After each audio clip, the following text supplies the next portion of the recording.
दोस्तों नमस्कार, मैं हूं आलोक पाठक और आप देख रहे हैं खबर दस्तक। उत्तर प्रदेश में विधानसभा चुनाव की घोषणा होने में अब लगभग 17 महीने का समय बाकी, लेकिन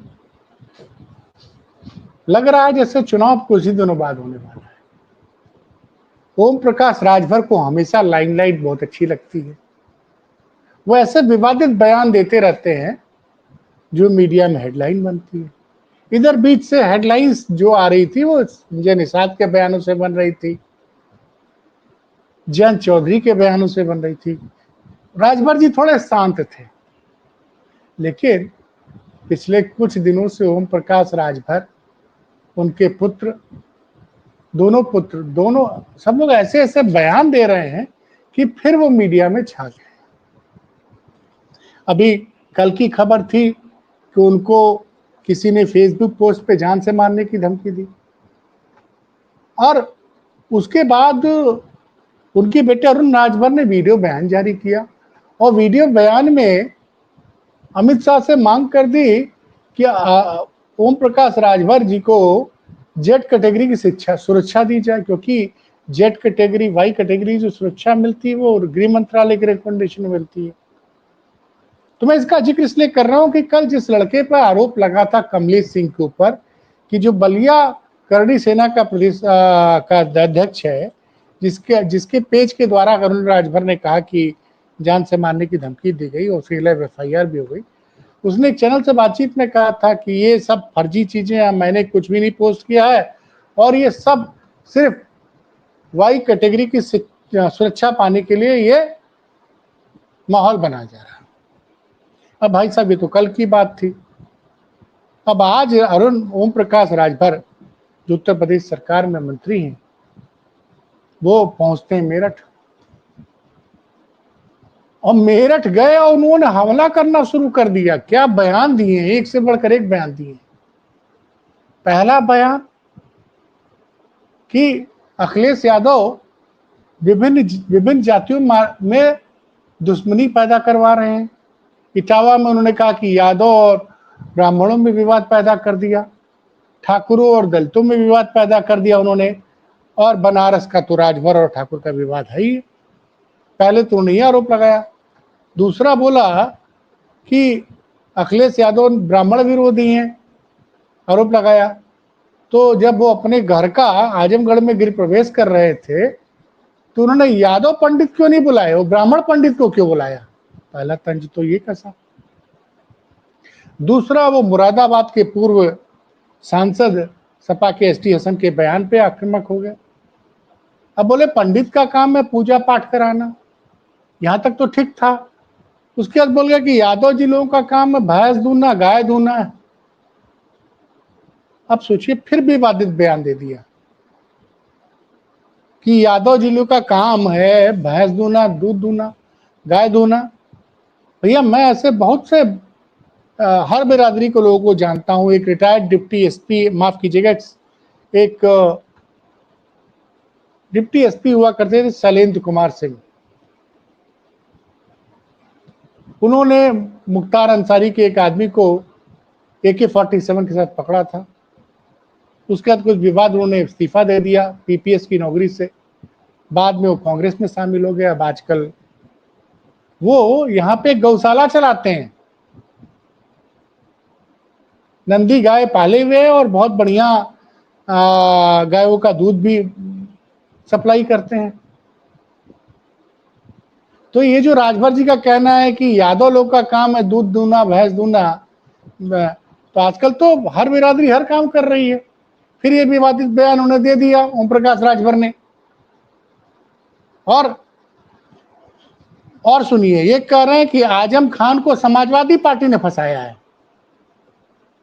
जो सबसे विवादित बयान है कि ओम प्रकाश राजभर ने ये कहा कि ओम प्रकाश राजभर जी ने ये बोला कि आजम खान को समाजवादी पार्टी ने फंसाया है।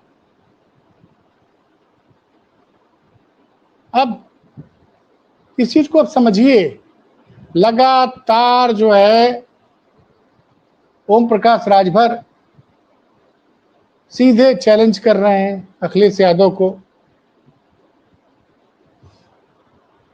एक चैलेंज उन्होंने और भी किया, फिर से, जो पहले भी कर चुके हैं, कि अखिलेश यादव मर्द है तो ये घोषणा कर दे कि अब की जब सपा को अगर जनता बहुमत देगी तो मुसलमान को मुख्यमंत्री बनाएंगे। अब इससे लगता कहीं न कहीं ओम प्रकाश राजभर को इस चीज का एहसास है कि समाजवादी पार्टी की सरकार का बहुमत आ सकता है, तभी ये बार बार इस बात को रिपीट कर रहे हैं कि अखिलेश यादव अगर मर्द हो तो अभी से घोषणा कर दे कि सपा का बहुमत है या बहुमत मिलेगा तो किसी मुसलमान को मुख्यमंत्री बनाएंगे।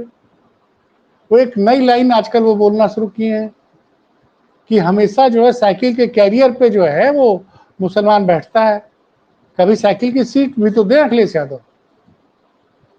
अच्छा, ओम प्रकाश राजभर अल्पसंख्यक कल्याण मंत्री भी हैं, तो उनको बताना चाहिए ना कि उनकी सरकार में, और जब से अब उस अल्पसंख्यक कल्याण मंत्री बने हुए उनको लगभग पिछले साल मार्च में शपथ ग्रहण हुआ था उनका, तो अब तक 16 महीने हो गए। 16 महीने में ओम प्रकाश राजभर जी ने खुद क्या किया, जो ये समझा रहे हैं आजम खान के बहुत बड़े हितैषी बन रहे हैं कि आजम खान को समाजवादी पार्टी ने फंसाया है। अरे किस तरह के मुकदमे आजम खान के ऊपर लगे हैं, राजभर जी जरा पढ़ लीजिए।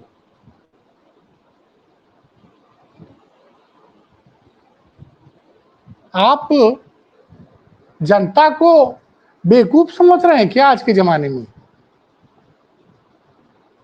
आजकल एक एक चीज लड़का, छोटा सा लड़का गांव देहात में सब कुछ जानता है, गूगल पे सर्च कर लेता है। तो ये चैलेंज करना,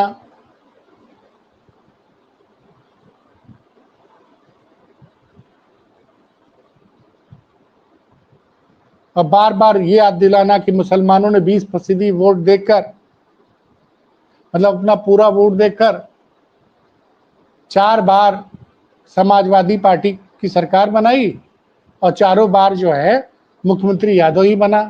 3 बार मुलायम सिंह यादव बने, 1 बार अखिलेश यादव बने।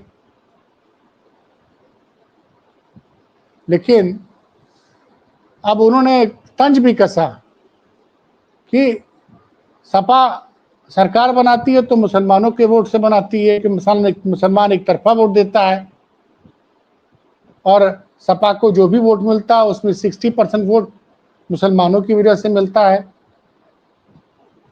ऐसा कोई आंकड़ा नहीं है, ये तो एक अनुमान लगाया जाता है।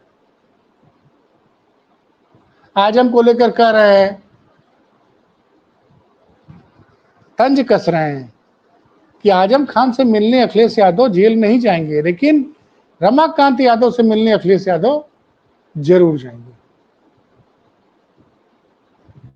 उन्होंने एक और भी, वैसे उन्होंने कहा कि आजम खान 2027 के चुनाव में बड़ा खेल करेंगे, अक्टूबर नवंबर में बड़ा खेल होगा और अखिलेश यादव उस खेल में फेल हो जाएंगे।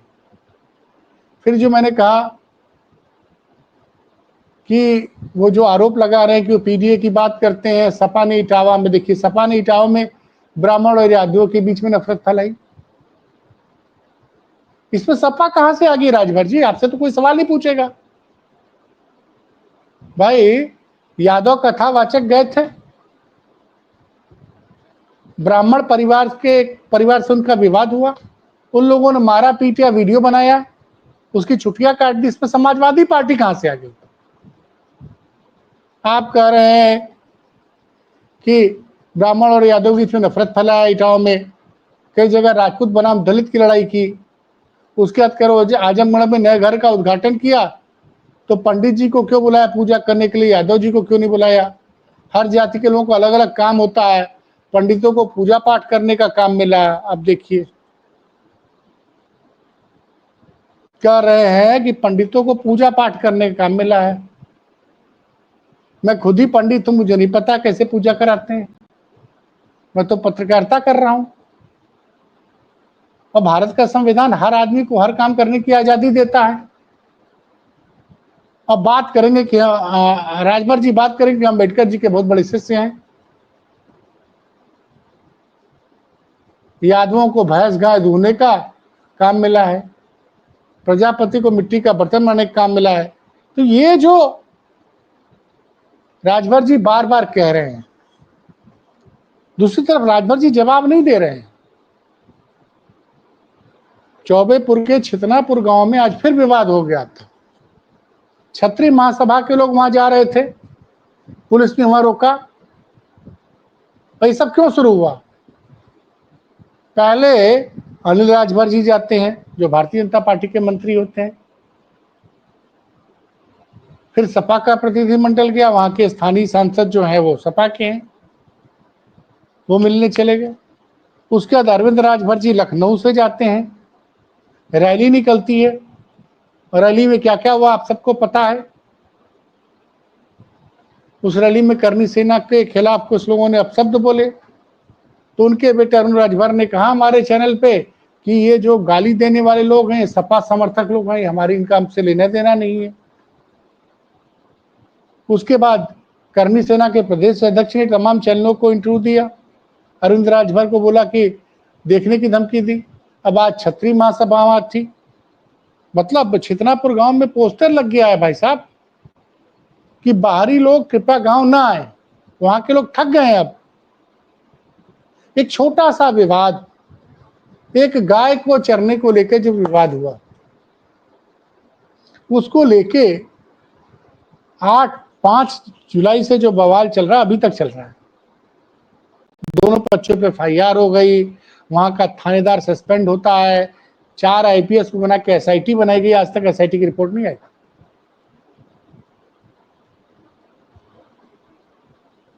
राजभरों का मामला था, उनके बेटे बोल रहे थे कि भाई अगर यादव बिरादरी का पीड़ित नहीं होता तो अखिलेश यादव उससे मिलने नहीं जाते हैं। तो राजभर जी आप भी तो वहीं जाते हैं जहां पे राजभर बिरादरी के लोग होते हैं। भाई आप ही के बेटे ने बताया, अरविंद राजभर जी गए थे और राजभर परिवार के पीड़ित को 1 लाख का चेक दे के आए।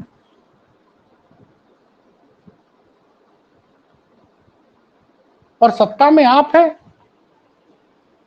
आप कह रहे हैं कि समाजवादी पार्टी जो है वो नफरत फैला रही है ब्राह्मणों और यादव के बीच। सरकार क्या कर रही है?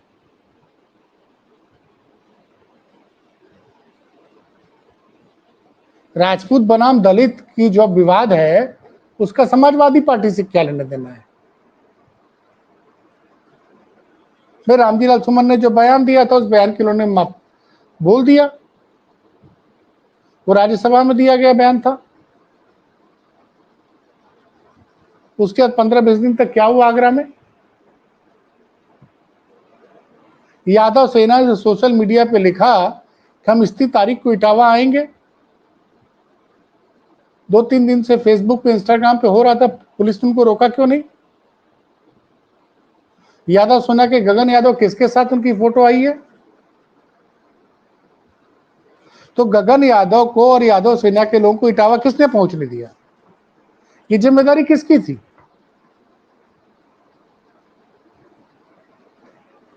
ग्यारह अक्टूबर को लोकनायक जयंती पे अखिलेश यादव जेपी एनआईसी जाना चाहते थे लखनऊ में। पुलिस ने उनके घर के आगे छावनी बना दी, उनको घर से निकलने नहीं दिया।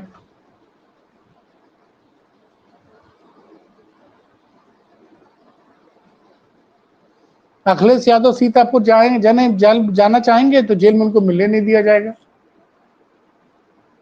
अरे ओम प्रकाश राजभर जी आप कब गए थे मिलने के लिए?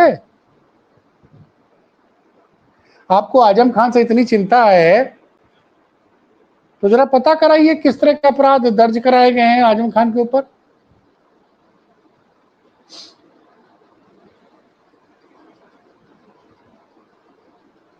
आप इस तरह के विवादित बयान क्यों दे रहे हैं? चर्चा में बने रहने के लिए दे रहे हैं क्या?